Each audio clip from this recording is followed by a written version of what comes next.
உலகெங்கிலுமிருந்து ஸ்ரீ பாலமுருகன் ஜோதிடாலயத்துக்கு ஆதரவு நல்கி வரும் அத்தனை நல்வுள்ளங்களுக்கும் ஸ்ரீ பாலமுருகன் ஜோதிடாலயத்தின் அன்பு வணக்கங்கள்.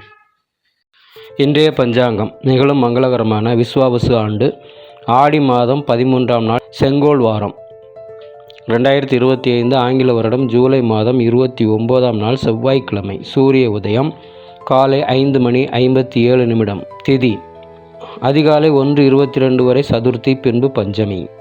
நட்சத்திரம் இரவு 9:47 வரை உத்திரம், பின்பு அஸ்தம். யோகம் அதிகாலை 4:48 வரை பரிகம், பின்பு சிவம். கரணம் அதிகாலை 1:22 வரை பத்திரை, பின்பு பிற்பகல் 1:56 வரை பவம், பின்பு பாலவம். சந்திராஷ்டம நட்சத்திரங்கள் அவிட்டம், சதயம். கோச்சாரம் குரு சுக்கிரன் மிதுனத்திலும், சூரியன் புதன் கடகத்திலும், கேது சிம்மத்திலும், சந்திரன் செவ்வாய் கன்னியிலும், ராகு கும்பத்திலும், சனி மீனத்திலும் உள்ளனர். கௌரி நல்ல நேரம் காலை 10:45 முதல் மதியம் 12:15 வரை, மீண்டும் இரவு 7:30 முதல் 9 மணி வரை. சுபம்.